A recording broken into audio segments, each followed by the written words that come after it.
நாளைக்கான வீடியோக்கான ஒரு புறமா தாங்க வந்திருக்கு. புறமா வந்து சூப்பராக இருந்துச்சு அப்படி தாங்க சொல்லணும். அதாவது நம்ம வேதா இருக்காங்கல்ல, அவங்களோட திட்டத்த வந்து வள்ளி, வேலன் 2 பேருமே சேர்ந்து முறியடிக்கிறாங்க அப்படின்னு தாங்க சொல்லணும். அது என்ன ஏதுன்னு பார்க்குறக்கும் சேனலை மட்டும் மறக்காம லைக் அண்ட் சப்ஸ்கிரைப் மட்டும் பண்ணிருங்க.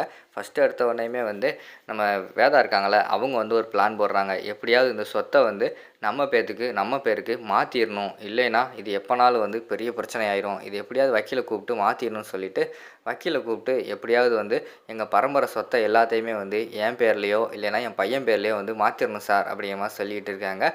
சரிங்க மேடம் பண்ணிரலாம். ஆனா வந்து உங்க தம்பி வந்து என்ன செய்வாரு? அவர் கேட்பார்ல என்ன பண்ணலாம்? அப்படிங்கிற மாரி சொல்லிட்டு இருக்காங்க. அதுக்கு தான் ஒரு பிளான் வச்சிருக்கேன். நான் சொல்ற மாரி சொல்லுங்க. சொல்லி இந்த சொத்த வந்து மாத்திருவோம் அப்படின்னு சொல்லிட்டு வக்கீல வந்து நம்ம வேதா வந்து கைக்குள்ள போடுற மாரி தான் காட்டிக்கிட்டு இருக்காங்க. சரி மேடம். அப்பன்னா நான் எல்லாத்தையுமே டாக்குமெண்ட் எல்லாம் ரெடி பண்ணிட்டு நாளைக்கு கொண்டு வரேன் அப்படின்னு சொல்லிட்டு வக்கீல் அந்த இடத்துலேருந்து போயிடுறாங்க. இப்போ என்ன பண்ணலாம்? ஃபஸ்ட்டு வள்ளிக்கிட்ட வந்து இந்த விஷயத்த சொல்லணும் அப்படின்னு சொல்லிட்டு வேதா வந்து போய் வள்ளிய பார்க்குறாங்க. வள்ளிய பார்த்துட்டு, ஏம்மா நம்ம பரம்பரை சொத்து அனாமத்தா இருக்குது. அதை எல்லாத்தையுமே வந்து நம்மளோட பேருக்கு மாற்றிருவோம். அதாவது வந்து உங்கள் அப்பா பேருக்கே மாற்றிருவோம். ஒன்றும் பிரச்சனை கிடையாது. ரத்தினம் பேருக்கே மாற்றிருவோம். கார்டியன்டா மட்டும் யாராவது ஒரு ஆளை போட்டுக்கிருவோம் அப்படிங்கிற மாதிரி சொல்லிகிட்டு இருக்காங்க. சரி அத்தை பண்ணிடலாம். அப்பா பேருக்கு தானே மாற்றிருவோம் அப்படிங்கிற மாதிரி சொல்லிட்டு வள்ளி வந்து சொல்கிறாங்க. அப்பா பேருக்கு தானே மாற்ற போகிறாங்க. சரி மாற்றட்டும் அப்படின்னு சொல்லிட்டு வள்ளி சொல்கிறாங்க. ஆனால் அங்கே வேறு விஷயம் நடக்குது.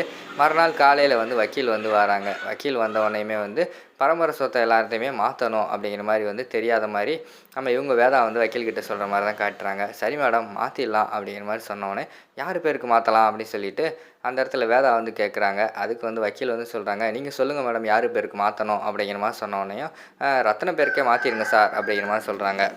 உடனே வக்கீல் வந்து சொல்கிறாங்க, மாற்றிடலாம் மேடம். ஆனால் அதில் ஒரு சிக்கல் இருக்கே அப்படிங்கிற மாதிரி சொல்கிறாங்க. என்ன சிக்கல்? எங்கள் பரம்பரை சொத்து தானே, நாங்கள் மாற்றுறதில்ல, அப்படி என்ன சிக்கல் வந்துட போகுது அப்படின்னு சொல்லிட்டு வேதா வந்து கேட்குறாங்க. உங்கள் பரம்பரை சொத்து தான் மேடம், அதனால ஒன்றும் சிக்கல் இல்லை. ஆனால் ஐயா பேருக்கு மாறிச்சுன்னா கட்சியிலேருந்து எதிர்கட்சியிலேருந்து பெரிய பிரச்சனை வரும். உங்கள் சொத்து வேறு நிறைய இருக்குது பரம்பரை சொத்து. அவளை சொத்துமே வந்து ஐயா பேருக்கு மாறிச்சுன்னா அங்கே வந்து எல்லாத்துக்குமே தெரியும். அப்படிங்கும்போது அரசியல் ரீதியாக வந்து பெரிய பிரச்சனை வர்றதுக்கான வாய்ப்பு இருக்குது அப்படிங்கிற மாதிரி சொல்லிட்டு வக்கீல் வந்து மெதுவாக வந்து நம்ம வேதா சொல்லி கொடுத்தது வந்து அந்த இடத்துல சொல்கிற மாதிரி தான் காட்டிக்கிட்டு இருக்காங்க. உடனே ரத்னம் வந்து யோசிக்காரு. சரி சார் அப்போனா வேண்டாம், பிற கட்சி எதிர்கட்சின்னு சொல்லிட்டு பேரை போட்டு கிழிச்சிருவாங்க. ஆல்ரெடி வந்து இந்த கல்யாணத்தில் இந்த நம்ம கட்சி பேர் வந்து கெட்டுப்போச்சு. அதனால் வந்து இந்த சொத்து மேட்ரு திருப்பி வந்துச்சுன்னா பிற தலைவர் வந்து ஏதாவது சொல்லுவார். அதனால் வந்து வேறு பேருக்கே மாற்றிடுவோம் அப்படிங்கிற மாதிரி சொல்லிக்கிட்டு இருக்காங்க. வள்ளிக்கு வந்து அப்போவே தெரிஞ்சு போயிடுது. அது என்ன இது பரம்பரை சொத்து தானே, இதனால் என்ன பிரச்சனை வரப்போகுது, அதெல்லாம் மாற்றலாம் அப்படிங்கிற மாதிரி நம்ம வள்ளி வந்து சொல்லிக்கிட்டு இருக்காங்க. இல்லை மேடம் அது உங்களுக்கு தெரியாது, வெளியில் தான் பெரிய பிரச்சனை வரும். இவர் வந்து கட்சியில் சேர்ந்த பிறகு தான் அந்த சொத்தெல்லாம் சேர்த்து வச்சார் அப்படி இப்படின்னு சொல்லுவாங்க அப்படிங்கிற மாதிரி சொல்லிவிட்டு எவ்வளவோ சொல்லி வள்ளியை வந்து சமாளிச்சிடுறாங்க.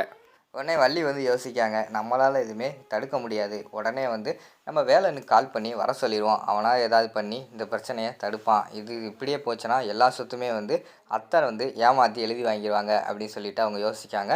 சரி இருங்க அத்தை நான் அதை வாரேன் அப்படின்னு சொல்லிட்டு ரூம்குள்ளே போகிறாங்க. இங்கிட்டு பார்த்தா வேதாக்கு வந்து பயங்கரமான சந்தோஷமாயிருது. எப்படியாவது வந்து சொத்தை எல்லாத்தையுமே நம்மளே அடைஞ்சிடலாம் அப்படின்னு சொல்லிட்டு அவங்க ஒரு திட்டம் போட்டுக்கிட்டு இருக்காங்க. உள்ளே போய் வள்ளி வந்து டக்குன்னு வேலனுக்கு வந்து கால் பண்ணுறாங்க. டேய் எங்கடா இருக்க அப்படிங்கிற மாதிரி கேட்டவுடனே கடையில் தான் இருக்கேன் அப்படிங்கிற மாதிரி சொல்லிகிட்டு இருக்காங்க. டேய் வீட்டில் ஒரு பெரிய பிரச்சனைடா, உடனே வாடா அப்படிங்கிற மாதிரி சொல்கிறாங்க. என்னது பிரச்சனையா, என்ன பிரச்சனை அப்படிங்கிற மாதிரி கேட்காங்க.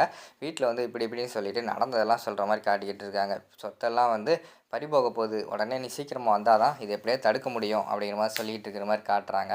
சரின்னு சொல்லிட்டு வேமா அவர் வந்து பைக் எடுத்துகிட்டு வேமா வந்துக்கிட்டு இருக்காரு. இங்கிட்டு பார்த்தா வள்ளியை கூப்பிட்டு நேரமாகுதுமா சைன் போடுங்க அப்படின்னு சொல்லிட்டு வக்கீல் வந்து சொல்லிகிட்டு இருக்காங்க. ரத்னமும் சைன் போடு வள்ளி அப்படிங்கிற மாதிரி சொன்னோன்னே என்ன பண்ணுறேன்னு தெரில, பேனா வந்து கையில் வச்சுக்கிட்டு வேலன் வந்துரு அப்படிங்கிற மாதிரி சொல்லிட்டு அவங்க சைன் போட போய்கிட்டு இருக்காங்க. கரெக்டாக வந்து வேலன் வந்து மாதம் என்ட்ரி கொடுக்குற மாதிரி தான் காட்டிக்கிட்டு இருக்காங்க. அது எப்படி வந்து நீங்கள் சொத்தை எல்லாத்தையுமே மாற்ற முடியும், அதெல்லாம் முடியாது. இந்த வீட்டில் நானும் மாப்பிள்ளை ஆகிட்டேன் சரியா, என் பொண்டாட்டிக்கும் வந்து இந்த சொத்தில் சம பங்கு இருக்குது அப்படின்னா அவள் பங்கையும் எப்படி நீங்கள் மாற்ற முடியும், அதெல்லாம் மாற்ற முடியாது. உங்களுக்கு அப்படி மாற்றணும்னு தோணுச்சுன்னா என் பொண்டாட்டி பேருக்கு மாற்றுங்க அப்படிங்கிற மாதிரி சொல்லிட்டு அந்த இடத்துல வந்து வேலன் வந்து பேசுகிற மாதிரி காட்டுறாங்க. உடனே வேதா வந்து சொல்லிக்கிட்டு இருக்காங்க, ஏய் உன்னையவே வந்து நாங்கள் மாப்பிள்ளையை ஏற்றுக்கல, அப்படி இருக்கும்போது எப்படி உங்கள் பேருக்கெலாம் மாற்ற முடியும் அப்படிங்கிற மாதிரி சொல்லிக்கிட்டு இருக்காங்க. என் பேருக்கு மாற்ற சொல்லலை மேடம், என் பொண்டாட்டி பேருக்கு தான் மாற்ற சொல்கிறேன் சரியா. அவள் வந்து ரத்ன ஐயாவோட பொண்ணு தானே, அப்படிங்கும்போது அவ பேருக்கு மாற்றலாமே அப்படிங்கிற மாதிரி சொல்லிட்டு அந்த இடத்துல பயங்கரமாக ட்விஸ்ட் ஒன்று பண்ணுறாங்க.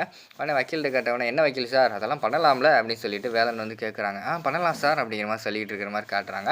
"அப்புறம் என்ன மேடம், எதுக்கு ரஞ்சித் சார் பேரில் மாற்றணும்? ஏன் நம்ம வள்ளி இருக்காங்களே அவங்க பேர்லேயே மாற்றலாம்ல, எதுக்கு எல்லா சொத்தும் அவங்க பேரில் மட்டும் மாற்றுறீங்க?" அப்படிங்கிற மாதிரி வந்து கரெக்டாக வந்து கொக்கியை போட்டு கேள்வி கேட்குற மாதிரி தான் காட்டுறாங்க. அங்கிட்டு பார்த்தா வேதா வந்து ஷாக்காகி பார்த்துக்கிட்டு இருக்காங்க. அதோட பார்த்துக்கிட்டிங்கன்னா அந்த ப்ரோமோ வந்து முடிச்சிடுறாங்க.